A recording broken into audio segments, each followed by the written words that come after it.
Turns out she had already told everyone she'd be driving because she assumed my silence meant yes. Who ruined everybody's night? Who ruined everybody's plans? You did. Because you promised them something you ain't got. You don't have a car. You told them you drive? Drive what? Not my car without asking me. It's And the audacity. Crazy. The audacity and the entitlement is at levels I ain't really seen since like Jim Crow. Like that kind. I don't have a problem with people driving my car. It's insured. I don't have a problem with people driving my car. But I do have a problem with people thinking that we share a car. This is an Unsolicited Perspectives YouTube exclusive. All right, Jay, for this YouTube exclusive, I got one that's probably going to set you off because they typically do. So This one is, am I the jerk for refusing to lend my car when my roommate already made plans without asking me? No. I didn't even read it yet. No. All right. Let me just read it to you, okay? Okay. Yes, go ahead. I'm a 25-year-old female, live with my roommate, a 27-year-old female, and I'm getting really frustrated. A few months ago, I started giving her rides here and there and even let her borrow my car a couple of times. I didn't think much of it. Yesterday, while I was at work, my phone kept buzzing with messages from her asking to use my car that night. I was busy and I didn't reply. When I got home, she was already dressed to go out with her friends and looked annoyed. Turns out she had already told everyone she'd be driving because she assumed my silence meant yes. I honestly just froze for a second. Like, what? I told her no. I needed my car and wasn't comfortable with people assuming they could use it. One of her friends was standing there awkwardly while we argued. She said I ruined everyone's plans and left her stranded, even though one of her friends actually had a car. Now she's barely speaking to me. So, am I the jerk? No. And when's that lease up?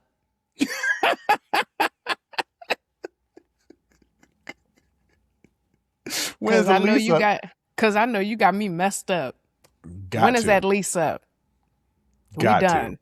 Because excuse me, who ruined everybody's night? Who ruined everybody's plans? You did. You did. Because you promised them something you ain't got. You don't have a car. You told them you drive? Drive what? Not my car without asking me. So you think you can drive my car, because I guarantee she not on the girl's insurance, but you think you can drive my car with other people and go out? And I'm assuming you probably not going to be the DD. Chances are. So you think I'm going to take on that liability? Also, where do you get...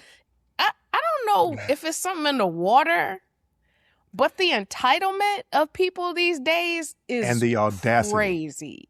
The audacity and the entitlement is at levels I ain't really seen since like Jim Crow. Like that kind of... I don't know what Jim Crow has to do with this. You just... Like the entitlement of like... Black people got to enter the rear and like y'all can't use the same water fountains or swimming pools or schools. And you just talking about like, general entitlement. Like you ain't seen it this high since the entitlement since Jim Crow. Jim Crow. Okay. Yes. All right. Like I have not might be seen a little bit of a reach. This level of entitlement. When the last time you seen this level of entitlement? All my life. This high? I mean, the audacity is through the roof. Yeah, no, people have always been like this. See, we're kind of sheltered because we don't operate like that and we don't rock with people that operate like that. Yeah, because you got about one time with me. Right. But and that's a wrap. I talk to people who have lives where people ask and request things of them. And I'm just like, I don't know where they would get the audacity to even ask me something like that. Yes. We're really good. I'm talking about us personally as a family are really good at setting boundaries. We are really good at setting boundaries. Not a Yeah. lot of people are good at setting boundaries, and sometimes people are a lot nicer than what they should be. So the audacity is and expectations of it's always been like this. We don't operate like this, nor do we have people Yeah. that operate like this in our circles, so we don't see it. But it's always existed. People be doing Audacious the as most. hell. Yeah, the people be doing. That is a level of an entitlement that is just, to me, it's outrageous, because how, I don't understand, like, just a modicum of, I don't know, consideration of like, Mhm. hey, I want to make these plans tonight. Is it okay if I use your car before I solidify anything? I was thinking about driving. Like that, just little bit of consider. Not you home tapping your foot, looking upset because I came back in my car and you were Keyword, ready to go somewhere.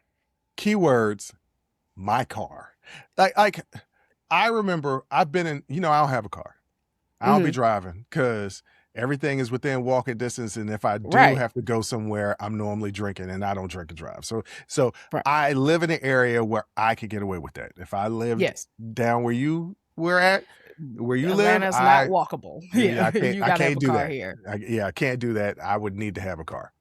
But I live in an area where I don't. But I've dated women, obviously, that do have a car. Everybody else here has a car except for me. Everybody thinks I'm crazy. I said, hey, I'm not having to worry about them gas prices right now, so I'm good. I'm up, Right. I'm up. And there have been times where I'm like, oh, I got to run an errand or something like that. And they're like, just take my car. And I'm like, I don't know how I feel about that. Why? What's the Yeah. big deal? You're a good driver. Yeah, but what if something happened? I would feel more comfortable just taking an Uber.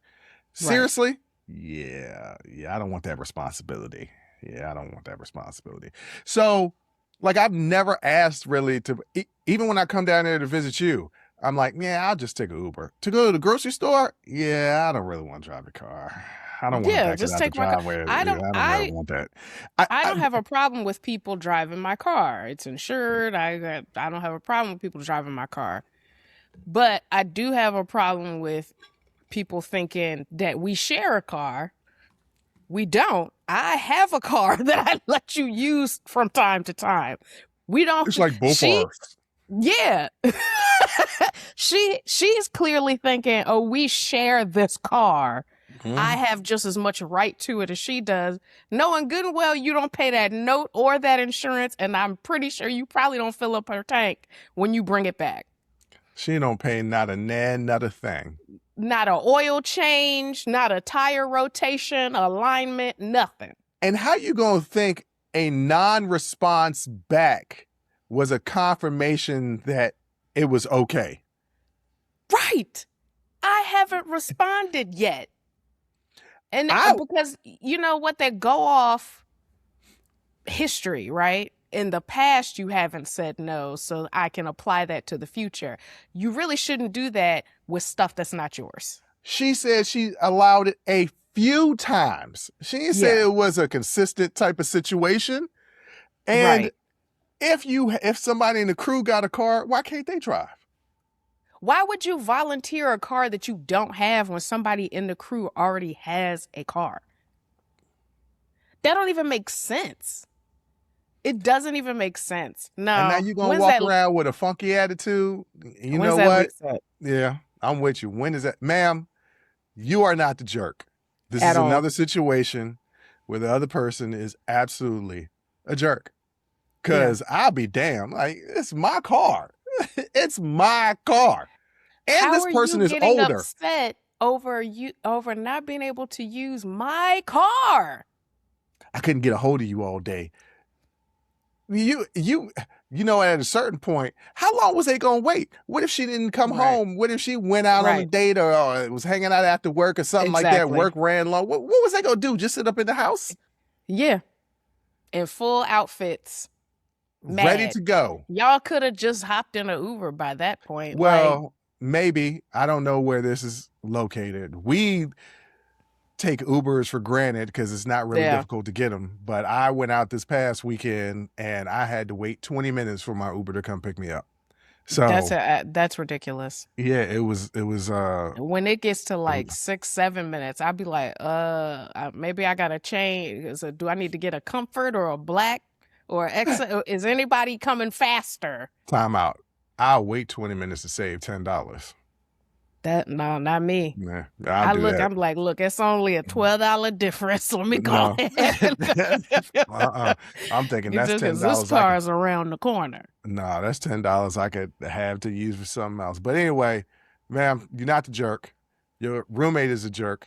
And as my sister says, win that lease up, because we don't need to be roommates no more, because we damn sure ain't friends if that's what you expect out of our friendship. For sure. But, ladies and gentlemen, what do you think? Drop a line in the comments section and we're going to get at you.